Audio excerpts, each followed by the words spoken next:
I believe definitely maybe some of these label heads, like major labels and like major corporate companies, might have something to do with it, and they. According to the Clark County medical examiner, Prodigy, one half of Mobb Deep, choked on an egg while at the hospital getting treated for a flare. Like, I talked to Noriega this morning, he was like, okay, I realized this. I realized that I really don't feel Prodigy died from choking on an egg. Prodigy of Mobb Deep wasn't just a rap legend. He was also one of the most outspoken and controversial voices when it came to exposing the dark side of the music industry. I still had no fear in my heart, about speaking my mind and letting people know what time it is. That's exactly why many fans still question the bizarre circumstances surrounding his death. According to the official story, Prodigy died after choking on an egg while in the hospital. But to some, it feels like something far more sinister may have taken place. Let's take a closer look. So back in 2007, while Prodigy was locked up serving a 3.5-year sentence for gun possession, he stirred things up in a major way. Just before the release of HNIC Part 2, he dropped an open letter that sent shockwaves through hip-hop, and not just for its rawness, but because of the cryptic, heavy accusations it carried. In that letter, Prodigy started hinting at something deeper, darker, talking about secret societies and connecting it all to what would later blow up as the whole Illuminati theory in hip-hop. A lot of fans actually believe Prodigy was one of the first, if not the first, rapper to bring the Illuminati conversation into hip-hop culture. Long before it became trendy for artists to mention it, Prodigy was already putting it out there. We're talking way back in the 90s when most people hadn't even heard the term Illuminati associated with music, let alone rap. On LL Cool J's classic I Shot Ya remix from 1995, Prodigy dropped the now iconic line, "Illuminati want my mind, soul, and my body. Secret society, trying to keep their eye on me. But I'ma stay incognito, in places they can't find me. Make my moves strategically, the god." My mind, soul, and my body. Secret society, trying to keep their eye. That verse hit hard and stuck with people. Fast forward to 2008, and Prodigy took things even further. That same year, while still incarcerated, he released the song Illuminati, where he doubled down on everything he had been saying. In that track, he rapped, "This is not a theory, the conspiracy is real. They want to put me in a straitjacket in a padded room, and tell the world there's 12 monkeys so they can be confused." The conspiracy is real, they want to put me in a straitjacket. With those lines, Prodigy made it crystal clear. He believed there were real forces at work behind the scenes, controlling, manipulating, and hiding truths from the public.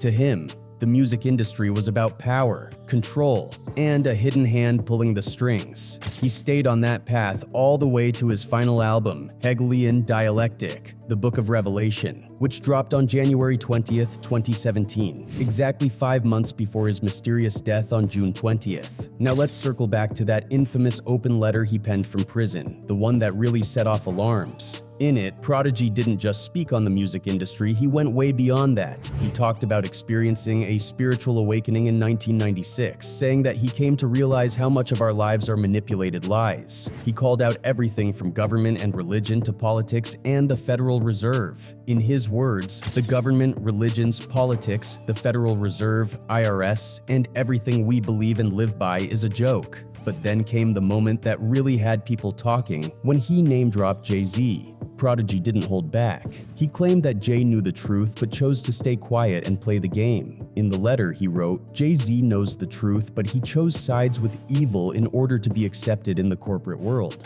He even accused Hov of hiding the truth from the black community, saying, "Jay-Z conceals the truth from the black community and the world and promotes the lifestyle of the beast instead." That accusation hit. Jay-Z, one of the most respected and influential figures in hip-hop, being called out by Prodigy as someone who sold out to the beast. It added a whole new layer to the so-called Illuminati whispers surrounding Hov's rise and his often symbolic lyrics and imagery. But Prodigy wasn't finished. He said straight up that he would never stop exposing what he believed was the truth. He wrote, "I will relentlessly attack Jay-Z, the Illuminati, and any and every other evil that exists until my lights are put out." And then came this chilling line, "I fear nothing and no one.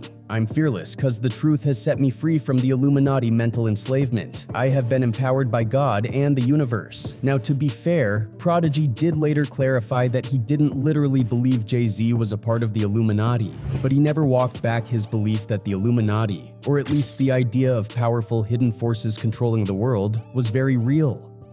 I believe definitely maybe some of these label heads, like major labels and like major corporate companies might have something to do with it, and they, you know. Now let's really get into the actual conversation surrounding Prodigy's death. This one still has hip-hop heads deep in speculation, and for good reason. To a lot of fans, it doesn't sit right. It doesn't feel like just some tragic accident, because when you spend years pulling back the curtain on the music industry, calling out powerful people, and exposing what you believe are puppet masters controlling the game, things can start to get dangerous. See, Prodigy wasn't just dropping Illuminati in his rhymes to sound edgy or stir up controversy. He wasn't on that wave for clout. He truly believed in the things he was saying, and he was saying them loudly, fearlessly, and consistently. So when he passed, people couldn't help but wonder if it was more than coincidence. Now, we all know Prodigy had sickle cell anemia, a disease he battled publicly and fiercely for most of his life. So when news broke of his death in June 2017, the first assumption was that it had something to do with complications from the disease. It made sense. That's what everyone thought, until the official coroner's report came out, and that's when things got weird. According to the report, Prodigy didn't die from sickle cell at all. The cause of death: they said he choked on a boiled egg while in the hospital.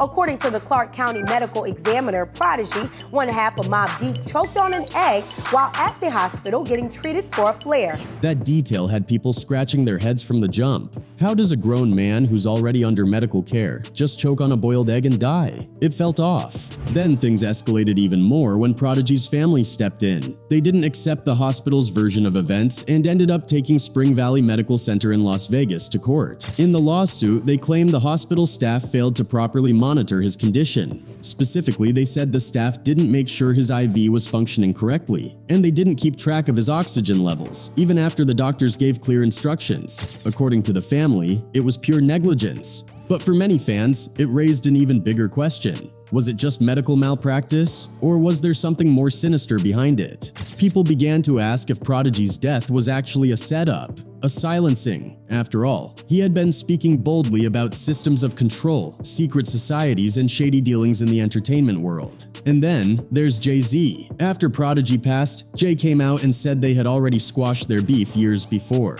In a 2017 interview, Jay said, "We spoke. Me and him spoke before he passed. I saw him at a club maybe 5 years ago. He just came over and we kicked it. It's just sad. Blessings to his family. It's sad. Young man." That was the first time a lot of people even knew they had made peace. Because before that, the beef between Jay and Mobb Deep was well known. The origins of this beef can actually be traced back to a single line in Jay-Z's song Money Cash.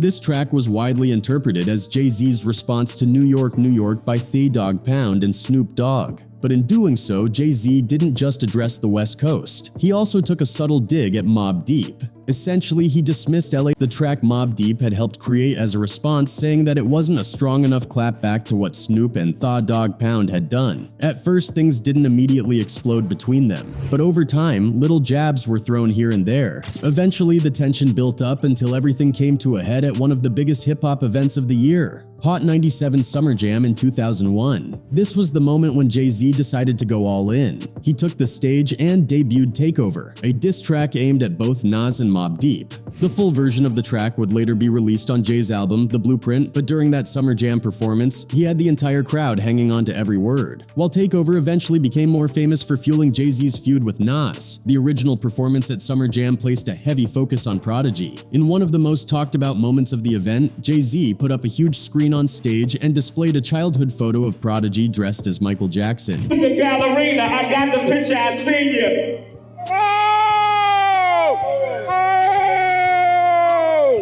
Now, for most people, a childhood photo isn't exactly career-ending, but in the hyper-masculine, street-focused world of early 2000s hip-hop, it was enough to send shockwaves. The crowd went wild, and the moment became one of the most infamous moments in Summer Jam history. But Prodigy wasn't about to let this go unanswered. Mobb Deep responded later that year in December 2001 on their album Infamy. Tracks like Crawlin' and The Learning Burn contained direct shots at Jay-Z. Now, Mobb Deep weren't strangers to beef. That was part of what defined them. And Jay-Z wasn't the only heavy name they had beef with in the game. One of Mobb Deep's earliest high-profile clashes was with none other than Snoop Dogg and Thee Dog Pound. It all started back in 1995. But interestingly, it wasn't even Mobb Deep who initially sparked the issue. It was actually a situation involving another hip-hop legend, the Notorious Big. It all kicked off with the release of New York, a track by Thay Dog Pound featuring Snoop Dogg, which dropped in September 1995. Now, according to Snoop, the song wasn't meant to be a diss. It was actually intended as a tribute, a way of showing love to New York's hip-hop scene. But things took a turn for the worse when it came time to shoot the music video. During the video shoot, something happened that completely changed the dynamic. Snoop and his crew were shot at while they were filming in New York. According to Snoop, this wasn't just a random incident. He later claimed in interviews that Biggie had called into Hot 97, a major New York radio station, and let it be known that Thay Dog Pound was in town filming. Not long after, the shots rang out. This completely caught Snoop off guard because, as he later explained, he had nothing but love for New York before the incident. He even went out of his way to invite local artists from the city to be part of the video. Biggie was on the radio telling them like, yeah, y'all gonna let them come down here in our city and da-da-da-da, and they down there in Times Square. Go handle that. Now, why would Biggie do something like that if the song wasn't even a diss? Well, some people believe that even though the track was supposedly paying homage, the lyrics had a tone that could be interpreted as disrespectful. After getting shot at, Snoop and Thay Dog Pound decided to add some new scenes to the music video. They incorporated CGI footage showing them literally knocking over buildings and stomping on cars in New York City, making it look like they were destroying the city. There was also an intro where Snoop Dogg seemed to mimic or reference New York slang, which some fans took as further provocation. I'm all ready to put work in. Take 10 steps and turn and shoot the first nigga. Mobb Deep wasn't about to let that slide. Their response came in the form of the track LA, which dropped in April 1996. The song featured Prodigy on the chorus with verses from Capone and Noreaga and Tragedy Khadafi, and it flipped the chorus from New York, New York, turning it into a direct diss against the West Coast. When they made that, you know, we was looking at it like, what?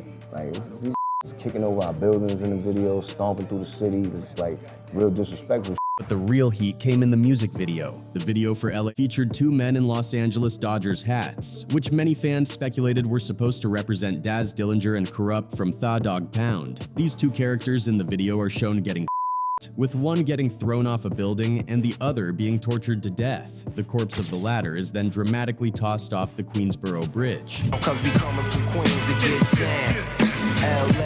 Thankfully, the feud didn't last forever. Over time, things settled down, and Mobb Deep eventually ended up working with Snoop Dogg on two tracks, Thou Shalt Not Kill and Get Down. But if Mobb Deep thought that was the end of their involvement in the East Coast versus West Coast war, they were wrong, because not long after their situation with Snoop, they found themselves in another high-profile feud, this time with Tupac. Now, Tupac was already a legendary figure in hip-hop, and his beefs were known for being intense. According to Prodigy in an interview with Vlad TV, he wasn't even a big fan of Tupac's music at first until the beef happened. Tupac was holding it down for his crew, just like we was holding it down for New York.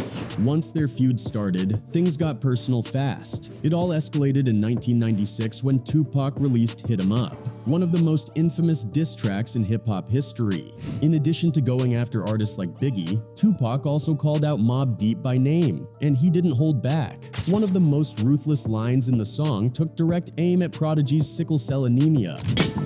You wanna with us? You little young ass.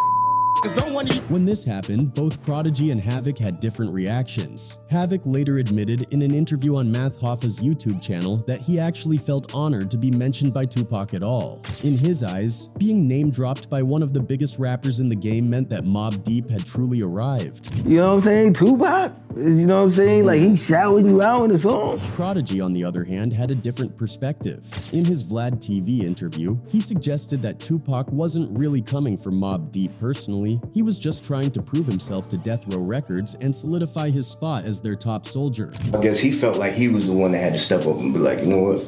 I'm gonna be the one that's gonna go at all these and I'm gonna show my loyalty to Death Row since I'm new over here and we're gonna make it happen right now. That is war. But regardless of Tupac's motivations, a diss is still a diss, and Mobb Deep wasn't about to let it slide. They fired back with Drop a Gem on Him, a track that wasted no time getting straight to the point. The song referenced the rumors about Tupac being R-worded in prison, warned him not to keep talking about New York, and even mentioned him getting shot in the head twice.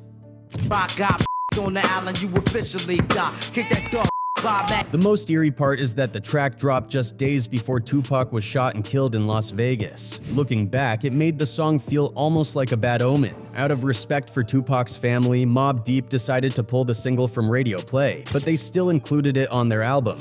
And of course, Prodigy was right in the middle of all these storms, so when he died, it felt like hip-hop lost not just a legend, but a fearless voice. Now here's where things take another strange turn. Kanye West, who's no stranger to controversy himself, brought up Prodigy's death during an interview with Candace Owens. But before the conversation could even start trending, YouTube removed the interview. Not only that, they hit Candace with a 1-week suspension. And now, like, I talked to Noriega this morning, he was like, okay, I realized this. I realized that I really don't feel Prodigy died from choking on an egg. That move only added fuel to the fire. What was so dangerous in that interview that it had to be taken down immediately? What exactly did Yes say about Prodigy's death that was so sensitive? Candace later addressed it on her show, and she even played an old interview clip of Prodigy talking about elite circles and the disturbing rituals that allegedly go on behind the scenes in the industry. And if you really start digging, the signs were all there. If you scroll through Prodigy's old tweets, you'll see he was constantly posting about shady government activity, elite corruption, and dark rituals. In 2014, he shared a link to a report about the UN warning the UK about alleged voodoo and PDF file tourism. In the caption, Prodigy wrote, "I told y'all MFers they doing S rituals on kids. Dumb people need to wake the F up." To Prodigy, the Illuminati and other secretive power structures were entry-level knowledge. In one of his interviews, he even said that Illuminati is preschool information for him, like learning your ABCs. That's why to this day, fans still hope the full truth about Prodigy's death will come to light.